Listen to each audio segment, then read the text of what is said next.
So ఈరోజు మనం voice disorders or vocal cord disorders గురించి మాట్లాడుకుంటాం. జనరలీ మనకు థ్రోట్లో స్వరపీఠిక అని ఒక ఇంపార్టెంట్ స్ట్రక్చర్ ఉంటుంది. దాంతో వీఆర్ ఏబుల్ టు ఫొనేట్, అంటే మనం మాట్లాడగలుగుతున్నాం. జనరలీ ఏమవుతుంది అంటే మన థ్రోట్లో ఈ వోకల్ కార్డ్స్ అనే స్ట్రక్చర్ ఉంటుంది. అది it should move equally on both the sides for our voice to be produced.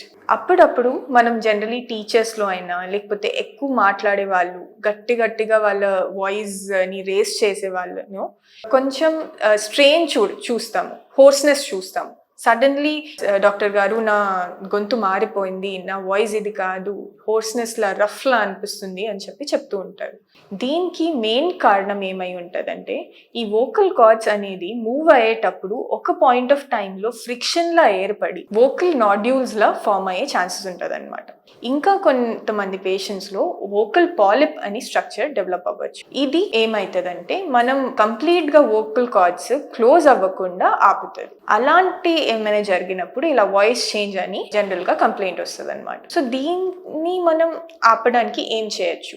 First of all మనం కన్జర్వేటివ్ మేనేజ్మెంట్లో చూసుకుంటే మనం వాయిస్ ఏ పిచ్లో మాట్లాడుతున్నాం, ఎంత ఫ్రీక్వెన్సీతో మాట్లాడుతున్నాం అది జాగ్రత్తగా చూసుకోవాలి. సో గట్టిగా అరవడం అది తగ్గించాల్సి వస్తుంది. సో కొంతమందికి ఆక్యుపేషనల్ వైజ్ వాళ్ళకి ఇంకా అరవాల్సి వస్తుంది, కానీ that also you should take care కి మీ వాయిస్ పర్టికులర్ లెవెల్ కన్నా ఎక్కువ రేజ్ అవ్వద్దు. సో ఇలాంటి ప్రికాషన్స్ తీసుకుంటూ కొంచెం సేపట్లో వాటర్ తాగుతూ ఉండాలి. దీంతో మీ మ్యూకోజా హైడ్రేషన్ అనేది మెయింటైన్ అవుతుంది. ఇవన్నీ పాసిబుల్ మెథడ్స్ ఇంకా మేనేజ్ అవ్వట్లేదు అంటే ఇంకో mode of treatment is speech therapy. దీంతో వాళ్ళు మీకు ప్రతి సెషన్లో they will tell you how to talk, at which frequency you should talk, ఎంత పిచ్లో మాట్లాడాలి అని చెప్పి నేర్పిస్తారు. దాంతో పాటు కొన్ని ఎక్సర్సైజెస్, వోకల్ హైజీన్ మెథడ్స్, అంటే మీ వాయిస్ని మంచిగా చూసుకునేటట్టు వాళ్ళు మీకు నేర్పిస్తారు. ఇవన్నీ ప్రొసీజర్స్తో ఇంకా కన్జర్వేటివ్ మేనేజ్మెంట్తో ఇంకా మీ వాయిస్ ఇంప్రూవ్ అవ్వట్లేదు అంటే